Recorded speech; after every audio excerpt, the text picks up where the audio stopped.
Yo, welcome back to another Pokemon Scarlet VGC video. I'm your host, Jose Rocks, and today we're going to be getting back into our Spotlight series. Let me turn this music down just a little bit. So today I want to highlight one of the Pokemon that did really well in the most recent Milwaukee regionals. That Pokemon is going to be Gyarados, as the thumbnail suggests.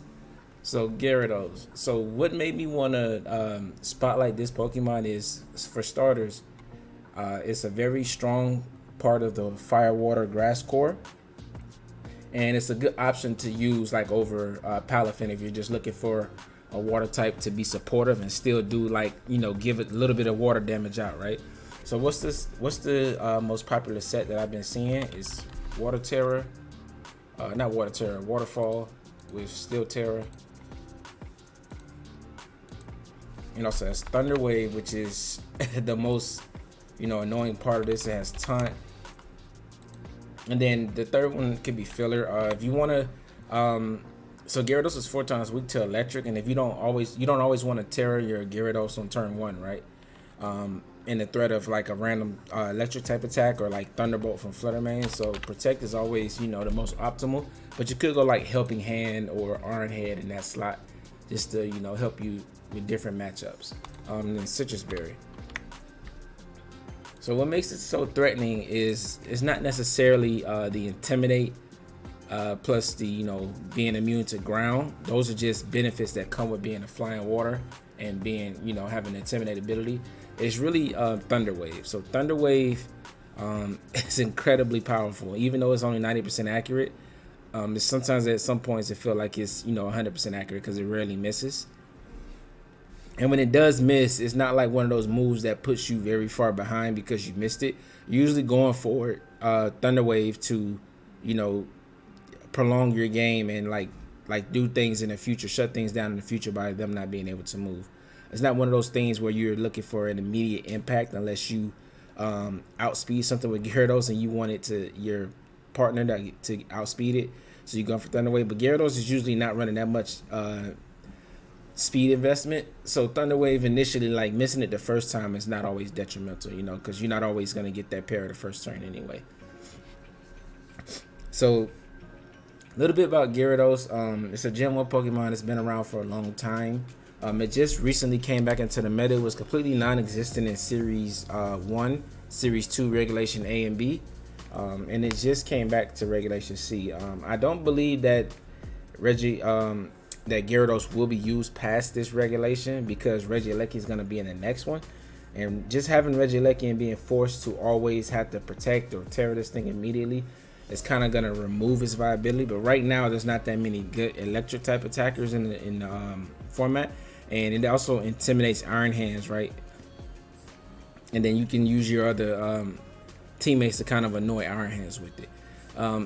So going back to Thunder Wave, so there was a player in the Milwaukee regionals named Regave, and he went up against a Gyarados with Thunder Wave, and he had Palafin Amoonguss as a balanced team, and he got paralyzed on his Amoonguss and his Palafin early on in the game, and I kid you not, I am not over exaggerating, he literally had 10 times where he could not attack because of a full paralyze, and he was so far ahead that even with the paralysis, he was still in the game, but he did end up losing that game. But had he just maybe 3 of those turns was able to move, he could have ended that game a long time ago, right? But he was just completely immobilized and able to move. I've never seen, that many paralysis in one game. That's extremely rare. And, it also appeared in finals. The finals team, the player that actually won the finals, had Gyarados on his team. Now in the finals, Gyarados was such a threat that James Evans wanted to remove it immediately, so he went for some very hard reads where he read that Gyarados was going to switch in and he wild charged that slot with Iron Hands to immediately remove it, right? Because he doesn't want to come on the field and start thunder waving things, right?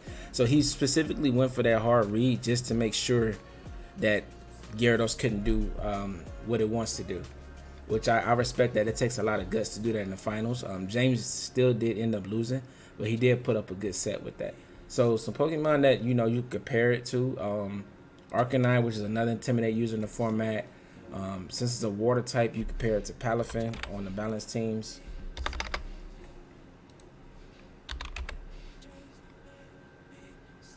Why is this not? There we go. Palafin and then Azumarill.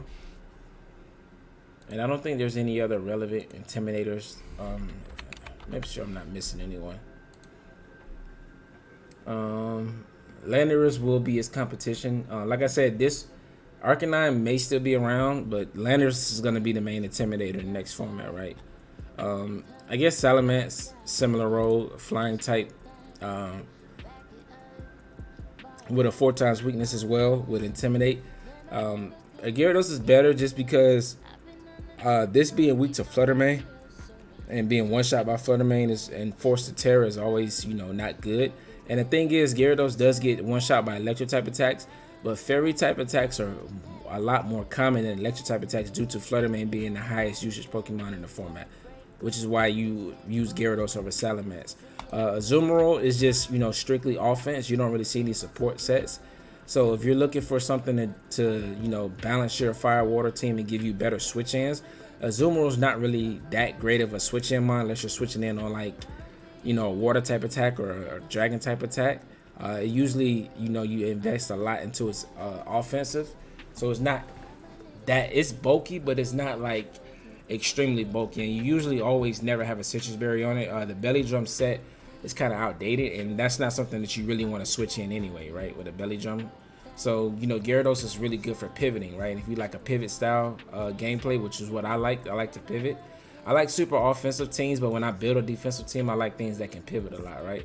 And Gyarados is, it's a good pivot in. Like Palafin has to pivot out.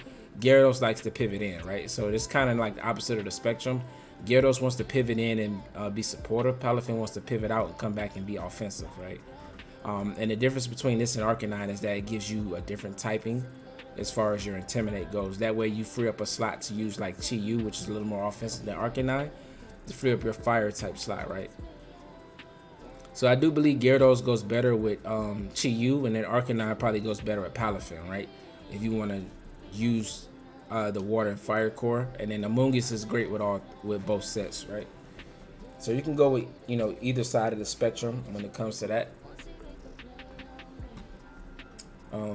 So that's pretty much what I wanted to really get into. I really don't see any other sets with Gyarados being that viable. When Scarlet and Violet first came out, I know like the first week before Regulation 1, I did see a lot of people using Ground Terror with Dragon Dance and Earthquake and Waterfall, and then that died out pretty fast. And then there was the offensive set with Terra Blast, which that also kind of died out because it just didn't feel great to just always have to Terra your Gyarados just to use that Terra Blast. And then this set with the Thunder Wave and the taunt, like the taunt to just shut down Amoonguss is just like, it's so useful. It does so many things, like from intimidating, from being bulky, from having a steel type Terror, from Thunder Wave to getting full paras, slowing them down, cutting their speed in half, to getting flinches, taunting things. It's a very good Pokemon, and it's in a good spot in this current meta. It's unfortunate that Regulation C isn't the Worlds format, because I would like to see Gyarados, how Gyarados performs in Worlds, and Worlds will be most likely, it's not 100% confirmed yet, but most likely Worlds will be using the Regulation D format, which that begins in July and runs through the Worlds event. So that's why a lot of people are thinking that it's going to be the Worlds format. But Gyarados, you can still use it for the rest of this month, and find a lot of success with it. I'm interested to see how it performs in internationals. So that's gonna be it for this video. Just wanted to make a quick video and spotlight Gyarados. If you like this video, drop a like, leave a comment, subscribe, turn on post notifications, and let me know how are you feeling about Gyarados. Do you think it's good in this format? And answer our question of the day. Our question of the day currently is, what's your favorite Gen 2 Pokemon? I do know that Gyarados is a Gen 1, but this is a question I had from a previous video that I made, and I still want to carry that over into this conversation, because my previous video that I will be posting tomorrow is going to be based on around Ampharos, which is a Gen 2 Pokemon, which is an electric Pokemon that actually, you know, does well into Gyarados. So I think that's, you know, funny that that kind of follows up this video with something that kind of counters Gyarados, and, you know, kind of can annoy it and make it want to switch out and not feel comfortable switching in. So leave a comment, let me know, and I'll catch you guys in the next one. All right, deuces.